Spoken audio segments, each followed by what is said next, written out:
आज अपोजिशन की जमातों का इजलास खत्म हुआ तो ख्याल ये था कि शायद वजीर आजम के इस्तीफे के अलावा ये भी डिमांड की जाए कि नए इंतखाबात सामने आएंगे, लेकिन नए इंतखाबात सामने लाने से पहले अपोजिशन के इत्तेहाद को ये बात सामने लाने की जरूरत थी कि हम सब इन दो नुकात के ऊपर इत्तफाक करते हैं। पहला नुकता वजीर आजम का इस्तीफा, दूसरा नुकता जल्दी से जल्दी इंतखाबात। आज प्रोग्राम के एक हिस्से में हम बात करेंगे अपोजिशन के लाएमल के हवाले से। ये क्या टर्न ऑफ इवेंट्स है कि पाकिस्तान पीपल्स पार्टी जो तख्ता मश्क रही है पाकिस्तान तहरीक इंसाफ का, जहां तक करप्शन के चार्जेस का ताल्लुक है, अब पीटीआई को लीड करती हुई नजर आती है निगोशिएशंस के अंदर। खुर्शीद शाह साहब को तमाम इख्तियार दिया गया है कि वो डिसाइड करें कि किस वक्त उन्होंने क्या मुतालबा आर्टिकुलेट करना है जॉइंट अपोजिशन के हवाले से, और अगर असम्बली की जो सेशन है उसको रिक्विजिशन करना है तो उसमें भी खुर्शीद शाह का एक मरकजी किरदार होगा। कानूनी मामलात के ऊपर भी नाज़रीन हम नजर डालेंगे। जीआईटी की रिपोर्ट के अंदर आखिर क्या ऐसा है कि वज़ीर आज़म का इस्तीफा अपोजिशन के बयान की हद तक ठहर गया है, हुकूमत डिफाइंट है। काबीना का इजलास भी, उसके विजुअल्स हमने देखे, पार्लिमानी पार्टी का इजलास भी हमने देखा, हमने नारे और क्लैपिंग भी सुनी, लेकिन हुकूमत इस वक्त अपनी कमर के पीछे दीवार महसूस कर रही होगी। इसके ऊपर हम बात करेंगे। प्रोग्राम के पहले हिस्से में जब हम छोटे से ब्रेक के बाद वापस आएंगे तो हमारे पास मौजूद होंगे एडवोकेट मोहम्मद अवैस साहब, माहिर कानून है, फान कादिर साहब भी हमारे साथ मौजूद हैं, साबिक अटॉर्नी जनरल, और उनका खास नुक्ता नजर सामने आया है पिछले दिनों में। दोनों को हम खुश आमदीद कहेंगे और उसके साथ सियासी मामलात के ऊपर भी प्रोग्राम के दूसरे हिस्से में बात करेंगे।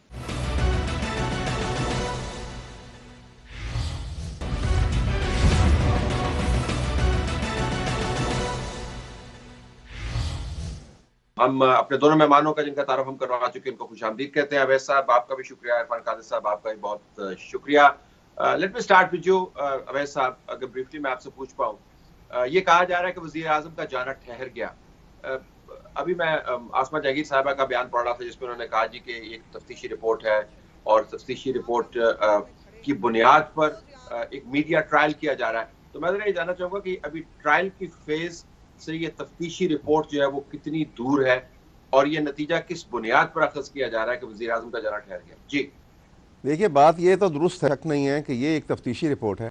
आम हालात में अदालत जो है किसी वो आईओ को कोई असाइनमेंट दे सकती है कि भाई इसके ऊपर भी इन्वेस्टिगेशन लेकर आओ और डिटेल से करके लाओ।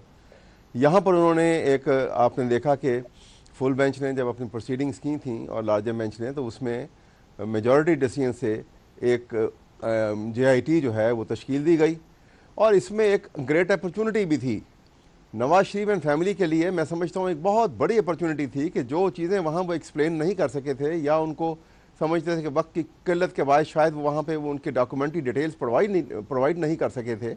ये अपॉर्चुनिटी थी कि यहाँ पे वो तमाम डिटेल्स जिससे वो अपनी पोजीशन को क्लैरिफाई कर सकते थे, क्लियर कर सकते थे। लगता ऐसा है कि इन जो JIT की रिपोर्ट में कि वो डिटेल्स जो हैं वो ये प्रोवाइड नहीं कर सके, और रिपोर्ट में जैसे कि उन्होंने एक और कुछ और भी एवेन्यूज़ ओपन किए हैं, और आपने रिपोर्ट में पढ़ा होगा कि वो UAE के हवाले से, और वहाँ जो इनकी एक और ऑफशोर कंपनी निकल आई जिसके चेयरमैन वो खुद हैं, जिसकी सैलरी वो ड्रॉ करते रहे, जो रिपोर्ट में लिखा है। लेकिन ये रिपोर्ट हतमी नहीं है। इसमें जज साहबान ने बैठ के इसके ऊपर इसको सारा पढ़ के उसके बाद फैसला जज के हाथ में है। वो इस रिपोर्ट को सच कह दें या इसको गलत कह दें, असल हतमी फैसला जो है वो बेंच ने करना। तो अभी जो कंक्लूजन ड्रॉ किया जा रहा है, let me take this question to Irfan Qadir साहब। अभी जो ये फैसला जारी किया जा रहा है कि वजीर आजम का जाना ठहर गया, बल्कि नए इंतखाबात की बात हो रही है, असेंबलियों की तहलील करने की बात हो रही है, अपोजिशन का इकट्ठा आपके सामने है, ये द होल पॉलिटिकल स्पेक्ट्रम, ये फिर किस बुनियाद पर किया जा रहा है? बात यह है कि ये जो JIT है ये किसी स्पेसिफिक लॉ के तहत नहीं बनी और सुप्रीम कोर्ट को कोई इख्तियार नहीं है ऐसी JIT बनाने का जिसको कि स्टैचूटरी कवर या कॉन्स्टिट्यूशनल कवर हासिल ना हो। हमारे कुछ वकला ने कोशिश की है कि आर्टिकल 187 को स्ट्रेच करने की कोशिश की है कि supreme court in the interest of justice में पास एनी ऑर्डर, लेकिन वो ये भूल गए हैं कि आर्टिकल 187 से पहले ये लिखा हुआ है subject two clause 2 of article 175। अब आर्टिकल 175 की क्लॉज 2 ये कहती है कि किसी अदालत को के दायरा अख्तियार में वो चीज़ नहीं होगी जो जिस चीज़ का इख्तियार स्पेसिफिकली या जिस चीज़ का इख्तियार किसी अदालत को नहीं दिया गया। अंग्रेज़ी में इस तरह से लिखा हुआ है, no court shall have jurisdiction save which is conferred on it by the constitution or the law. Therefore, there is no law and there is no constitution where such a JIT is provided or the court is empowered, court को इस तरह का इख्तियार नहीं दिया गया। अब ये दो तीन जज साहिबान हैं, ये कानूनी तौर पर एक बहुत बड़ी गलती कर बैठे हैं और पाकिस्तान की तारीख़ में कभी ये JIT इस तरह की बनाई ही नहीं गई और इसीलिए जो दो सीनियर जज साहिबान हैं उन्होंने भी नहीं बनाई। अब कोर्ट को एम्बेरसमेंट से बचाने के लिए वकला जो है वो उनका एक हरावल दस्ता बन चुका है लॉयर्स मूवमेंट के बाद। तो लॉ की बात कम होती है और कोशिश ये की जाती है कि बस कोर्ट को किसी तरह से सुप्रीम बना दिया जाए। तो इरफान कादिर साहब, आप एक नुक्ते के हवाले से अगर मैं पूछ पाऊँ, ये फैसला कहाँ पर होगा कि सुप्रीम कोर्ट के जज साहिबान ने अपनी हदूद को तजावज किया है? ज़ाहिर मीडिया पर तो नहीं होगा, आपकी राय बहुत मोतबर है, हमें तो कानून का पता नहीं है, हम तो ज़रा आपकी राय के ऊपर या अवैध साहब जैसे लॉयर्स की राय के ऊपर इंतजार करते हैं। लेकिन ये फोरम अब JIT की रिपोर्ट सामने आ गई है, सुप्रीम कोर्ट ने JIT बनाई, JIT कानूनी है गैर कानूनी है, ये होनी चाहिए थी नहीं होनी चाहिए थी, ये फैसले कहाँ पे होंगे? हम फर्ज किया कि हम मान लेते हैं जी कि बहुत बड़ी कानूनी हैसियत है इसकी और ये सब कुछ कानूनी था। अगर ये कानूनी भी था तो it was an exercise in futility, और फ्यूटिलिटी इसलिए कि अब JIT के बाद मामला जो है वो चैनलाइज होगा, वो या तो नेशनल अकाउंटेबिलिटी ऑर्डिनेंस के तहत चलेगा या FIA के कवानीन के तहत चलेगा और या SCCP के कवानीन या मनी लॉन्ड्रिंग के कवानीन हैं उनके तहत चलेगा। उन तमाम में जो फोरम्स हैं वो भी डिफरेंट हैं और एडजुडिकेटरी फोरम्स भी डिफरेंट हैं। तो लिहाजा सुप्रीम कोर्ट इस हद तक तो अब नहीं जा सकती कि जॉइंट इन्वेस्टिगेशन टीम बनाई है तो नेक्स्ट पता चलेगा जी जॉइंट प्रोसिक्यूशन टीम बना दी गई और नेक्स्ट पता चलेगा जॉइंट एडजुडिकेशन टीम बना दी गई, 4 जजेस को यकजा कर दिया। ये मैं समझता हूँ इस हद तक बिल्कुल सही उन्होंने कहा अवैध साहब ने कि ये एक बहुत बड़ी अपॉर्चुनिटी दे दी थी वज़ीर आज़म साहब को, जिसमें कि 2 माह मजीद मिल गए थे एक्सप्लेन करने के। अभी इनको भरपूर अपॉर्चुनिटी मिलेगी जब ये अकाउंटेबिलिटी कोर्ट में मामला जाएगा और जितनी देर ये JIT बनती रहेंगी वो जो मामला अकाउंटेबिलिटी कोर्ट का वो डिले होता रहेगा। ठीक, लेट मी गो टू अवैध साहब ऑन दिस। अगर ये मामला नैब के कवानीन के तहत नैब के पास ही जाना था या FIA के कानून के तहत FIA के पास ही जाना था तो इतना लंबा रास्ता इख्तियार करने की क्या जरूरत? नहीं, ऐसे नहीं जाना। देखिए, जाना ये था कि जैसे वो एक डिक्लेरेशन, तो सुप्रीम कोर्ट जो है 187 में ये सारा सुन के वो उनको अपना एक डिक्लेरेशन देंगे और क्रिमिनल ट्रायल के लिए वो नैब के हवाले करेंगे कि वहां पे वो उसका ट्रायल करके उसकी कन्विक्शन होगी या जो भी कुछ फैसला अल्टीमेटली किया जाएगा। कन्विक्शन सुप्रीम कोर्ट नहीं कर सकता। ये वही नैब है उसके लिए बदएतमादी के इजहार की वजह से JIT बनवाई गई थी। ये वही FIA है। वो ऐसे देखिए ना, वो आपकी बात दुरुस्त है, वो उन्होंने बड़े रिमार्क्स दिए हैं चेयरमैन के मुतालिक, लेकिन जब सुप्रीम कोर्ट किसी जब डायरेक्शन करके किसी केस को भेजेंगे तो वो उसको मॉनिटरिंग भी करेंगे और उसके लिए स्पेशली कॉन्स्टिट्यूट करेंगे या एक तरीक़ेकार वज़ा कर देंगे कि इस अंदाज में इस तरीके से ऐसे वो डिटेल जो है वो उसकी मोडेलिटीज जो हैं जो अभी नाम है सुप्रीम कोर्ट कर पाए क्या वो लेजिस्लेट करेगी? क्या सुप्रीम कोर्ट लेजिस्लेट करेगी? नहीं, बिल्कुल भी किस तरीके नहीं, जरूरत नहीं है लेजिस्लेट,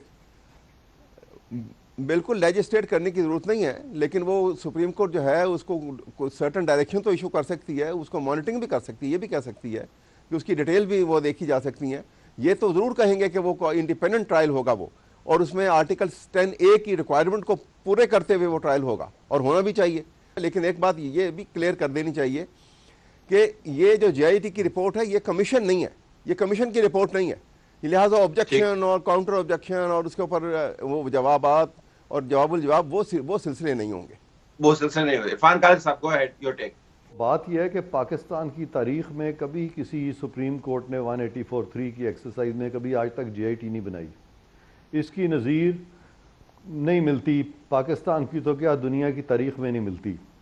तो क्या जो माजी के जज साहिबान थे उनको कानून नहीं आता था? और ये जो 3 जज साहिबान हैं ये कोई ज़्यादा क्वालिफाइड हैं किसी तरह से भी, या इनका कोई एक्स्ट्राऑर्डिनरी एक्सपीरियंस था जिसकी वजह से इन्होंने इतनी दकीक रीजनिंग की, या ये कोई जुडिशरी या एडमिनिस्ट्रेशन ऑफ जस्टिस के कुछ एब्स्ट्रैक्ट प्रिंसिपल्स उस तरह से जानते थे, जिस तरह पैब्लो पिकासो जो है एक एब्स्ट्रैक्ट आर्ट में मास्टर थे, और उनका जो एब्स्ट्रैक्ट आर्ट है वो तलत साहब को भी समझ नहीं आता था, वो इरफान कादर को भी समझ नहीं आता था। परहैप्स शायद वो अवैस साहब जो हैं वो समझ रहे हों। तो इसके बारे में अब मैं मज़ीद कुछ नहीं कहना चाहता। जी जी, अलबत्ता मैं ये ज़रूर कहूँगा, ऐसे ही होती रही है ना कि जो चीज़ें पहली नहीं हुई वो बाद में होती हैं। अब मतलब ये वो बड़ी ज़बरदस्त बात है। इरफान कादर साहब जी हाल में होने से मुतसादम तो नहीं है कि माजी में नहीं हुआ तो माजी बनता ही ऐसे है, जो हाल में चीजें होती हैं तो एक प्रेसिडेंट बन गई है। जी हाँ, चीजें नहीं ना, इसी तरह जुडिशल डेवलपमेंट का प्रोसेस तो ऐसे ही होता है। मुझे अगर इजाज़त दें तो जुडिशल प्रेसिडेंट्स को रेफ़र किया जाता है, और अगर उनसे डिफ़र किया जाए तो उसकी वजह बताई जाती है। यहाँ पे तो कोई वजह ही नहीं बताई गई, कुछ भी नहीं किया गया, बस GIT बना दी गई। और GIT जो था ये सुप्रीम कोर्ट में इशू ही नहीं था। PTI की सारी पिटीशन आप देख लें, वहाँ पे कहीं GIT का जिक्र ही नहीं है। और मैं अभी हैरान हूँ कि अवैस साहब जो है, इनको इस पर तो बात करनी चाहिए ना कि GIT का तो इशू था ही नहीं पार्टीज़ के दरमियान, तो उन्होंने GIT भी बना दी।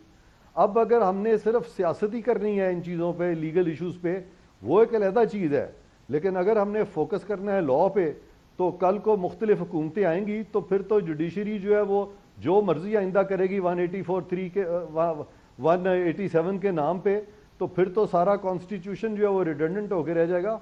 तो इस तरह की मैं समझता हूँ कि इंटरप्रिटेशन जो है, इंटरप्रिटेशन क्या, this is directly violating the letter of the law. तो ये हमें बल्कि जुडिशरी को ये बताना चाहिए, बावर कराना चाहिए, और ये एक बहुत बड़ा इनसे एक एरर इन्होंने कमिट किया है। इन एनी केस अब मामला तो जाएगा नेशनल अकाउंटेबिलिटी ब्यूरो में ही जाएगा, और तो कहीं नहीं जाएगा। और ये जो सारी लॉयर्स मूवमेंट थी ना, ये कोई लीगल मूवमेंट नहीं थी, ये एक पॉलिटिकल मूवमेंट थी। पाकिस्तान की जितनी फोर्सेस थी वो तमाम लॉयर्स मूवमेंट के पीछे, इंक्लूडिंग लॉयर्स भी उसके पीछे लग गए थे। और उसके बाद जो जूरिस्प्रूडेंस हमारी मार्ज़े वजूद में आती है, हम देखते हैं कि बहुत सारे पार्लियामेंटेरियंस को सुप्रीम कोर्ट खुद ही डिस्क्वालीफाई कर देता है। मैंने कॉन्स्टिट्यूशन को बार बार पढ़ा है, वहाँ पे सुप्रीम कोर्ट को डिस्क्वालिफिकेशन की पावर नहीं है, लेकिन जुडिशल प्रेसिडेंट्स अब बहुत सारे आ गए हैं। उन्हीं जुडिशल प्रेसिडेंट्स को सामने रखते हुए 2 जज साहिबान ने तो इनको डिस्क्वालीफाई कर दिया है। अब अगर इन्होंने भी उन्हीं जुडिशल प्रेसिडेंट्स को फॉलो करना है तो अब तो सुप्रीम कोर्ट के पास कोई रास्ता नहीं है वहाँ सिवाय कि वज़ीर आज़म साहब को डिस्क्वालीफाई करें। लेकिन अगर स्ट्रिक्टली कॉन्स्टिट्यूशन और लॉ को फॉलो करना है तो फिर अगर इनकी तरफ से प्रॉपर वकालत की जाए PMLN की तरफ से, और वहाँ पे कोर्ट को बताया जाए कि कॉन्स्टिट्यूशनली इस तरह की चीज़ कोर्ट नहीं कर सकता और ये लार्जर बेंच को रेफर हो, तो फिर ये मामला जो है ये मजीद डिले में जा सकता है। तो ये लीगल सूरत हाल ये है इस वक्त। अवैस साहब, अगर मैं आपसे टुवर्ड्स द एंड पूछ पाऊं कि 400 केसेस हैं पनामा लीक्स के अंदर, और इस मुल्क के अंदर हजारों ऐसे केस हैं जिसमें मेगा करप्शन इन्वॉल्व है। अब मेगा करप्शन का जो तरीकाकार है उसको इन्वेस्टिगेट करने का, जो करप्ट लोग हैं मुबैना तौर पर उनको मुल्ज़िम से मुजरिम साबित करने का, उनको सजा करार वाकई दिलवाने का, अब सुप्रीम कोर्ट ने इस केस के साथ एक प्रेसिडेंट सेट कर दिया है। तो हर करप्शन का केस अब इसी तरीके से इन्वेस्टिगेट होगा। मेरा ख्याल में देखिए ये बात नहीं है, ये दुरुस्त है कि उसको पनामा लीक को सामने रखें तो उसके अंदर तो अबाउट 400 केसेस जो उन्होंने डिस्क्लोज़ किए हैं और सारी अनर्थ की है सारी एक डिटेल्स जो हैं, और बहुत सारे ममालिक के हेड ऑफ स्टेट और प्राइम मिनिस्टर जो हैं उसके अंदर इन्वॉल्व हुए और उन्होंने अपनी एक्सप्लेनेशंस दी हैं to the parliament and to the public at large, and then बाज़ ने इस्तीफ़ा भी दे दिया और वहाँ पे बाज़ जगह एजिटेशन भी हुआ। ये सूरत हाल जो है ये तो खुद मेरे ख्याल में इनकी फैमिली ने खुद ख़राब कर दी कि इतनी हेस्ट में एक बेटे ने एक स्टेटमेंट दे दी, दूसरे बेटे ने दूसरी स्टेटमेंट दे दी, उनकी बेटी ने कुछ और स्टेटमेंट दे दी, उनकी वाइफ की और डिफरेंट स्टेटमेंट आई, खुद प्राइम मिनिस्टर ने 3 दफ़ा एड्रेस किया, उनमें काफ़ी सारे कॉन्ट्राडिक्शंस मौजूद थी। तो एक खुद ब खुद इन्होंने एक रास्ता, एक सोच का एक नया ज़ाविया फराहम कर दिया कि जी ये इसको आगे लेके जाया जाए। और क्योंकि प्राइम मिनिस्टर से मुतल्लका था इसलिए यह बात हुई कि जी ये यहाँ पे कोई इंस्टीट्यूशन जो है या कोई अदारा जो है वो कितना भी ताकतवर हो, वो क्योंकि तमाम प्राइम मिनिस्टर जो है एग्जीक्यूटिव अथॉरिटी जो है एक्सरसाइज करते हैं पूरे मुल्क पे, तो वो इंडिपेंडेंटली फंक्शन नहीं कर सकेगा।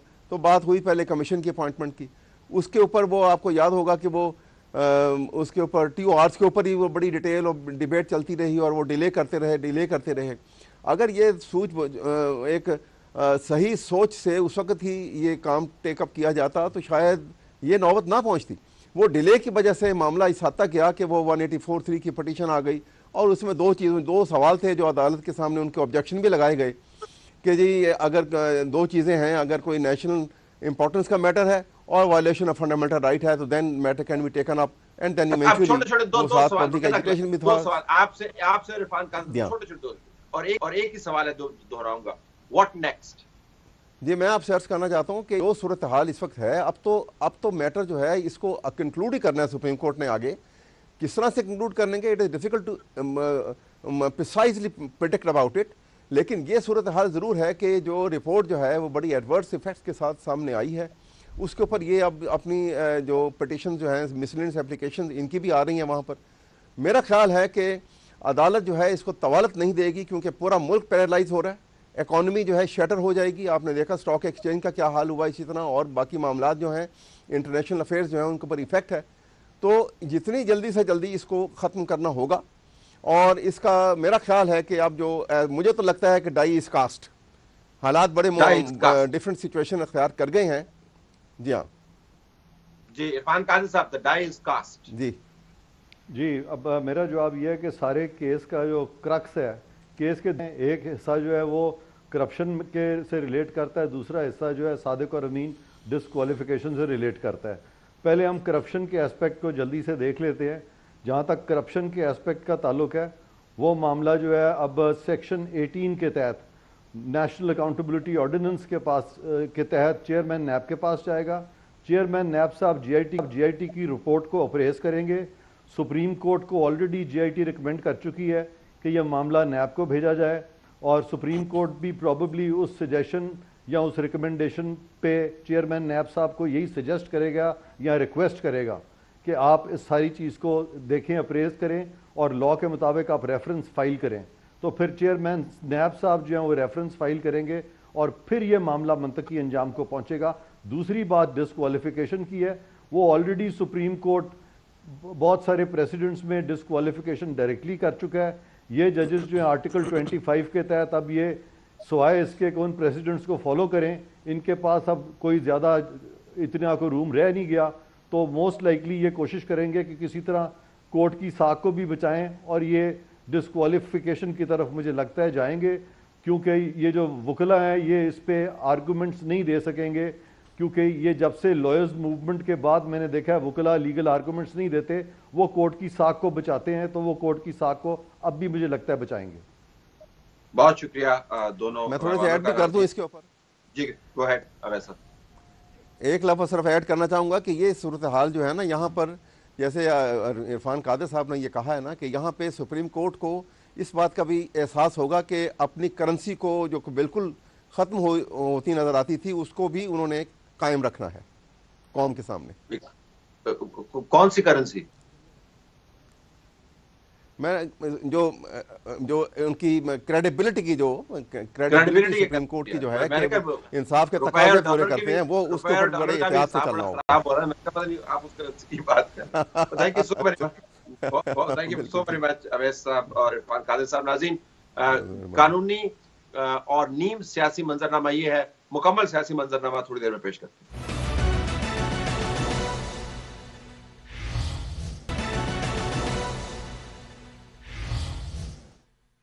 प्रोग्राम में खुशामदीद नाज़रीन। अब चलते हैं सियासी मंजरनामे की तरफ। सियासी मंजरनामे में दो अहम डेवलपमेंट्स, एक पाकिस्तान मुस्लिम लीग की जमात वज़ीर आज़म नवाज शरीफ और चीफ मिनिस्टर शहबाज शरीफ के पीछे आपको खड़ी नजर आती है। जाहिर है ऐसा ही होना चाहिए, लेकिन आजकल के हालात में जब बयानात सामने आते हैं तो शायद दोनों भाई रीएश्योर फील करते हों। दूसरी तरफ अपोजिशन की तरफ से जो डिमांड सामने आई है, वज़ीर आज़म के इस्तीफे के ऊपर इत्तफाक है। इंतखाबात पहले होने चाहिए या नहीं, इसके ऊपर बाबर अवान का जो एक बयान आया, हमने अस्यूम किया कि पाकिस्तान तहरीक इंसाफ को रिप्रेजेंट करते हैं, लेकिन शाह महमूद कुरैशी ने क्लैरिफाई किया कि पाकिस्तान तहरीक इंसाफ को रिप्रेजेंट नहीं करते हैं। और खुर्शीद शाह ने कह दिया कि बाबर अवान जो है ना आपके आदमी है ना हमारे आदमी है, वो अपने आदमी है। लेकिन जल्दी इंतखाबात करवाने की जो बात है वो आपको बहुत सी जगह से सुनाई देती है, और ये अब मामला आने वाले हफ्तों में उभर के सामने आएगा। और अगर इंतखाबात नहीं होते हैं तो नवाज शरीफ की डिस्क्वालिफिकेशन से क्या फर्क पड़ेगा। काशिफ अब्बासी अफेयर वाई ऑफ द रिकॉर्ड प्रोग्राम करते हैं, हमारे साथ स्टूडियोज में मौजूद है। शाहजेब खानजादा जियो के ऊपर लार्जेस्ट शो इन पाकिस्तान करते हैं। शाहजेब, आपका भी बहुत शुक्रिया। काशिफ, बड़ी दिलचस्प डेवलपमेंट्स हैं आज के दिन। पार्लिमान की पार्टी की तरफ से बयानात जो हैं अब सामने आ रहे हैं खुल के। शहबाज शरीफ साहब ने भी बयान दे दिया। आपको लगता है टू लिटिल टू लेट है, या ठीक है अभी भी नवाज शरीफ साहब को इस किस्म की सपोर्ट पब्लिक की हद तक जब मिलती हुई नजर आती है तो वो रीअश्योर फील करेंगे? जी देखिए, रीअश्योर तो फील करेंगे, क्योंकि अगर अपनी पार्टी से आवाजें आनी शुरू हो गई, जैसे कि कुछ हलकों में रिपोर्ट हो रहा है, शायद कुछ नासिर ऐसे हैं पार्टी के अंदर जिनका ये ख्याल है कि शायद मियां साहब को स्टेप डाउन कर जाना चाहिए। अगर ये आवाजें बढ़ती गई तो मियां साहब के लिए तो रुकना बहुत मुश्किल हो जाएगा। इसलिए ये बड़ी रीअश्योरेंस के लिए ये 5-6 इजलास पिछले 3-4 दिनों में जो पार्टी के इजलास हुए, सब ने कहा मियां साहब डट जाएं, उतरना नहीं है। एक पार्लिमानी पार्टी का इजलास हुआ, उसमें भी सारों ने ये कहा। तो ये मेरा ख्याल है वो जो उनका फैसला है कि हमने रिजाइन नहीं करना, और आपको नजर आया ये उनके फैसलों के और उनकी जो बयानात सामने आए कि इनके कहने पे जिनको अवाम ने मुस्तरद किया, सो वो एक रीअश्योरेंस होती है जिसकी वजह से उनका जो स्टैंड है वो मजीद उनके ख्याल में मजबूत होता है कि उनको इस्तीफा नहीं देना चाहिए, क्योंकि मेरी पूरी पार्लिमानी पार्टी मेरे साथ खड़ी है। लेकिन साहब मसला ये है कि पाकिस्तान में कोई भी सियासी जमात किसी के अंदर भी डाइसेंट तो है ही नहीं, इख्तलाफ तो होता नहीं है। सो ये जो भी उनको पता लगेगा कि मेरा लीडर क्या सोच रहा है, आपको पार्टी की, चाहे वो पीटीआई है, चाहे पीएमएलएन है, चाहे पीपल्स पार्टी है, सुनने को आपको वही मिलेगा जो आप सुनना चाहते हैं। तो मियां साहब सुनना भी यही चाहते हैं, उनकी पार्टी उनको सुना भी रही है कि सर आप खड़े रहें, डटे रहें, आपको उतरना नहीं चाहिए। मेरा ख्याल है अखलाकी तौर पर यह गलत होगा, लेकिन सियासी और कानूनी तौर पर इसमें भी तक कोई प्रॉब्लम नहीं। इसी को थोड़ा सा एक्सटेंड करते हुए शाहजाद के पास जाने से पहले काशिफ, लेकिन नून लीग की जो हालत थी पिछले 8-10 दिनों के अंदर, उसमें तो लगता था कि पार्टी के अंदर बड़ी स्प्लिट है। हमने देखा कि चौधरी निसार जो है एक पुरस्रार सी खामोशी उन्होंने अपने ऊपर तारी की रखी, और मुसलसल के साथ वो खामोशी है। शहबाज शरीफ जो है वो देर से बोले, लेकिन उस तरह नहीं बोले जिस तरह पार्लियामान के अंदर से आवाजें आपको नजर आती हैं, या दाएं बाएं जो नवाज शरीफ साहब के दूसरे लोग खड़े हैं वो नजर आते हैं बोलते हुए। आप मुझसे कह रहे हैं सर? जी आपसे कहा। देखें, मसला निसार साहब और शहबाज साहब जो मर्जी कर लें, end of the day power pull जो क्राउड पुल है, जो वोट पुल है, वो मियां नवाज शरीफ साहब के पास है। So it doesn't matter Chaudhry Nisar क्या सोचते हैं, शहबाज शरीफ साहब क्या सोचते हैं। हाँ, ये जरूर है कि उनकी खामोशी थी, लेकिन उनकी डाइसेंट नहीं थी, उनका इख्तलाफ सामने नहीं आया। यह नजर नहीं आया कि अगर वो इख्तलाफ करेंगे उनके साथ कितने लोग खड़े होंगे। सो जब तक खुल के इख्तलाफ नहीं होगा, मेरा ख्याल है खामोशियां रहेंगी। अंदर खाने वो क्या कहते हैं, ये हम खबरें ही सुनते हैं कि अंदर खाने को थोड़ी हल्की फुल्की बात होती है। मेरा ख्याल है ये इतना बड़ा मेरे ख्याल में नहीं है। इवन शहबाज शरीफ साहब मियां साहब के सामने, छोटे मियां साहब की मेरे ख्याल में कोई सियासी और इलेक्टोरल वैल्यू नहीं है। इस वजह से उनका खामोश रहना, उनका इख्तलाफ करना वैसे मैटर नहीं करता, अनलेस नंबर साइजेबल हो जाए इन सबका। अगर ये ज्यादा हो तो तब मैटर करता है, वरना ये पार्टी के अंदर छोटी मोटी रिफ्ट तो लगी रहती है। ठीक है, शाहजेब आपके पास काशिफ का जो बयानिया है इसके तनाजुर में घबराहट जरूर है। ये कहा जाए कि घबराहट नहीं है, या ये तासुर नून लीग देने की कोशिश करे कि घबराहट नहीं है, तो वो बात कतई तौर पर दुरुस्त नहीं होगी। मगर आज का जो पार्लिमानी इजलास हुआ है तलत साहब, उसके बाद ये बड़ा दावा है मुख्तलिफ सीनियर वुज़रा का भी कि सब ने, उन लोगों ने भी जो जिनसे तवक्को नहीं थी कि वो आएंगे, वो आए भी, और उन्होंने मियां साहब पर बहुत ज्यादा एतमाद का भी इजहार किया। और ये एक बड़ी अजीब बात है कि मुल्क के वजीर आजम के बारे में अदालत की बनाई हुई JIT ने इतनी सख्त बातें की हैं। हमने पूछा जिन सीनियर वजीर से हमारी बात हो रही थी कि भाई किसी ने वजीर आजम से कम पूछा कि हम आप पे अंधा एतमाद कर रहे हैं। वजीर आजम साहब सबूत है, कहते नहीं किसी ने नहीं पूछा, सबको वजीर आजम पर बड़ा अंधा एतमाद है। फिर एक और वजीर से हमारी बात हो रही थी तो उन्होंने कहा कि रियाज पीरजादा साहब खड़े हुए, उनसे उम्मीद नहीं थी क्योंकि सबको लग रहा था वो नहीं आएंगे, और उन्होंने मियां साहब से खड़े होकर कहा कि मियां साहब आपके ऊपर अंधा एतमाद है, आप बड़े लीडर हैं और मेरे खून में नहीं है कि मैं कभी वफादारी बदलूं। तो मैंने पूछा कि किसी और ने तो नहीं पूछा, मियां साहब ने पलट के उनसे नहीं पूछा कि मेरे बारे में तो ठीक कह रहे हो मगर कम से कम यार अपने बारे में गलत बात कर रहे हो। तो उन्होंने कहा नहीं मियां साहब ने भी ऐसा नहीं कहा। तो कोई किसी को क्वेश्चन नहीं कर रहा नून लीग में, ये बात समझ में नहीं आ रही।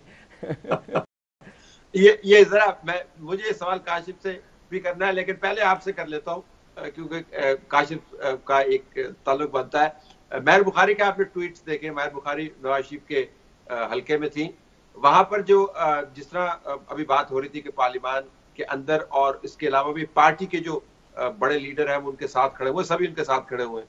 उनके हल्के के अंदर भी वोटर जो है जो उनके खिलाफ है वो उनके खिलाफ है, जो उनके हक में उसकी राय भी तब्दील मैंने जाहिर है वो देखा नहीं है कि जो खिलाफ और हक वाला मामला है, मगर ये बात जाहिर है इलेक्शन के डायनामिक्स बड़े अलग होते हैं। आपको याद होगा कि 2013 के इलेक्शन से पहले सारी स्टोरीज आई थी आसिफ जरदारी साहब के खिलाफ, मगर ये तासुर पाया जाता था कि क्योंकि जरदारी साहब मनूवर बड़ा अच्छा करते हैं तो जरदारी साहब किसी ना किसी तरीके से अगर 8-10 सीटें इधर उधर होंगे भी तो अगला इलेक्शन जीत जाएंगे। मगर पीपल्स पार्टी वाइप आउट हो गई पंजाब में। तो जो जैसे जैसे इलेक्शन करीब आता है डायनामिक्स बड़े बदलते हैं। अभी तो जाहिर है मीडिया पर एक नैरेटिव है जो नून लीग बिल्ड करने की कोशिश कर रही है कि हमारे खिलाफ साजिश हो रही है, एक नैरेटिव है जो पीटीआई बिल्ड कर रही है, मगर यह सोचना कि नून लीग पर फर्क कोई नहीं पड़ रहा होगा और मियां साहब का जो वोटर है वो मुकम्मल तौर पर इंटैक्ट रहेगा और इस कॉन्स्पिरेसी थियरी को बाय करेगा कि उनके खिलाफ साजिश हो रही है।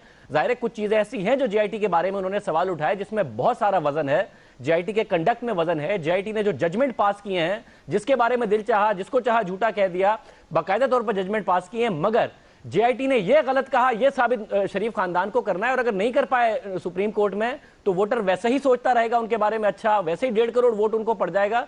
ये मुमकिन नजर आता नहीं है। इलेक्शन के डायनामिक्स अपने बड़े अलग होते हैं। अगर ये केस ना भी हो, इसको माइनस भी कर दें तब भी अलग होते हैं इनकम्बेंसी फैक्टर को फैक्टर इन करते हुए, तो बड़ा फर्क पड़ेगा नून लीग।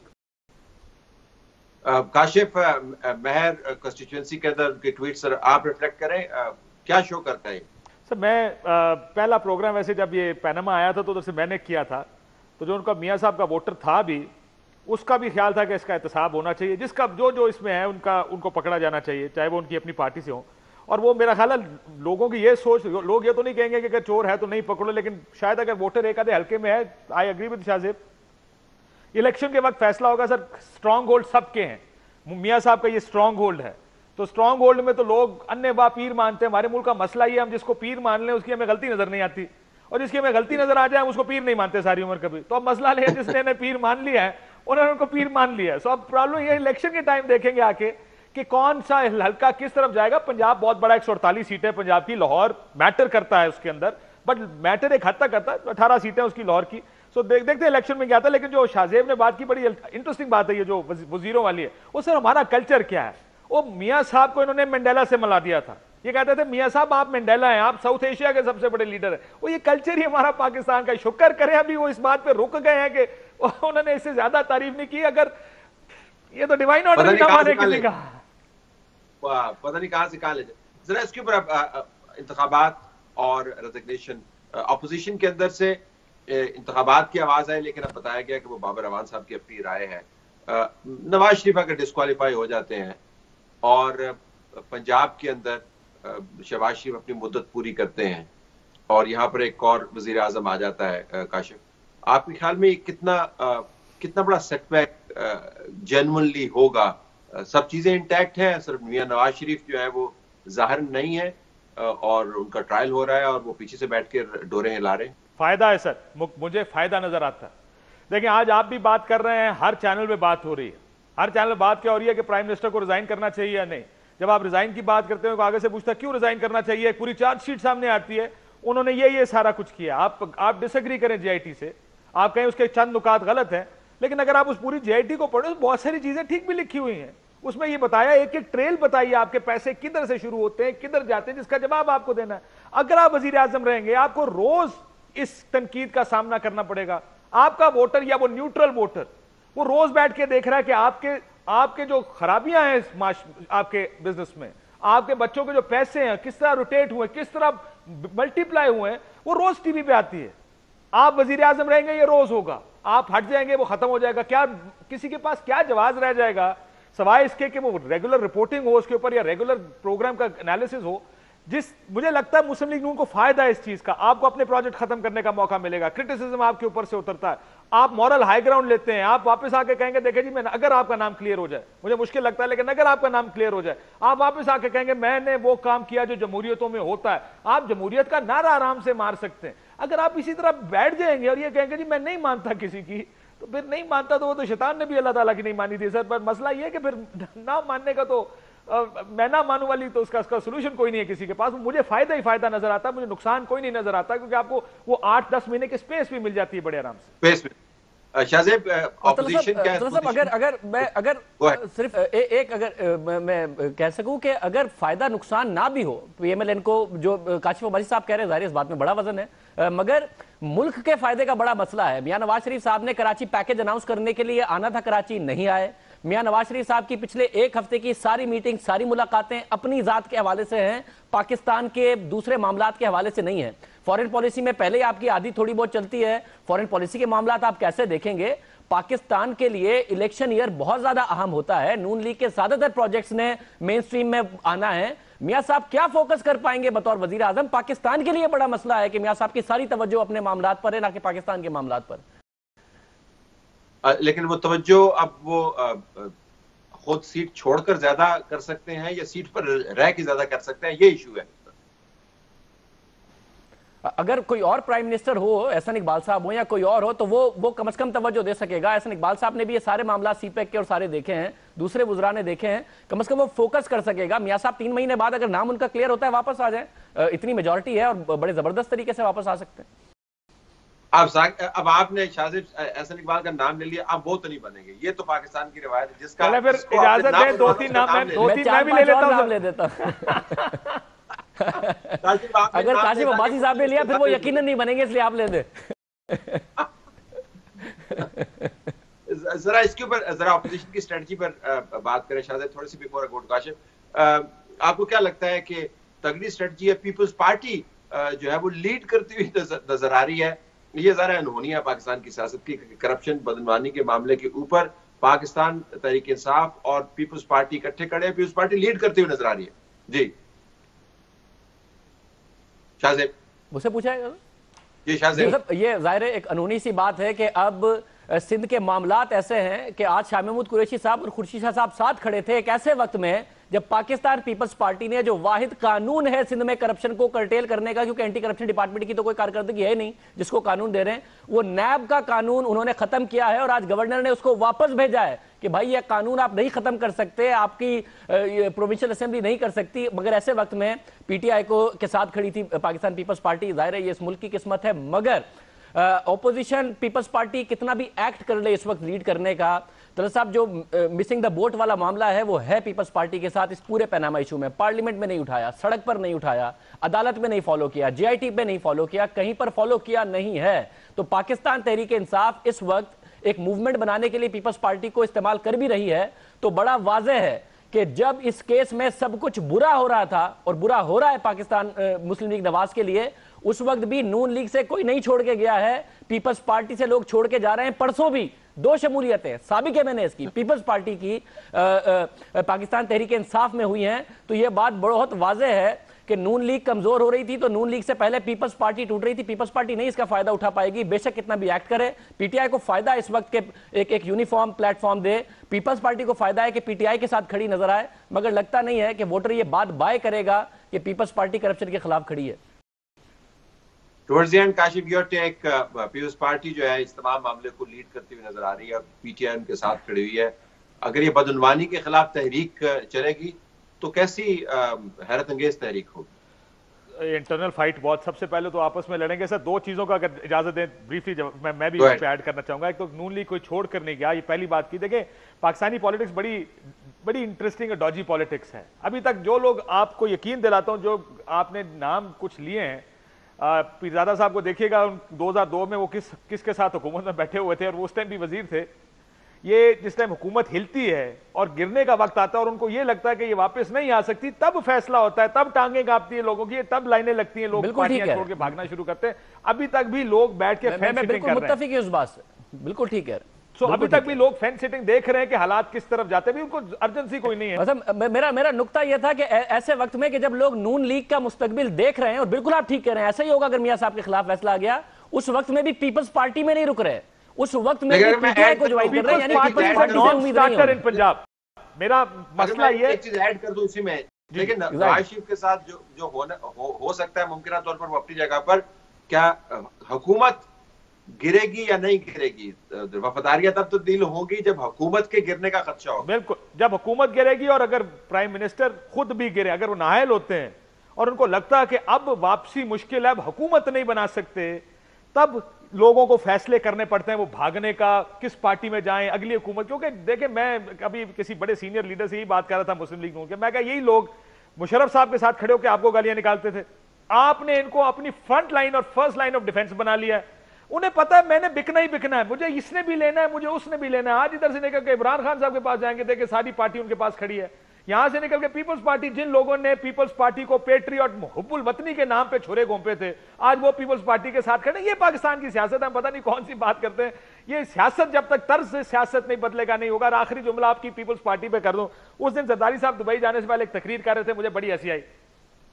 उन्होंने कहा जी मैं गवर्नेंस सिखाऊंगा, इन्हें क्या पता बल्लो वालों को, इन्हें क्या पता वो शेर वालों का, लोहे वालों को, मैं गवर्नेंस सिखाऊंगा। मैं कहा सर तुसी सानू माफ करो, ताड़े 5 साल असीं वेखे है, बड़ी मेहरबानी ताड़ी, अल्लाह बचाए इस गवर्नेंस से।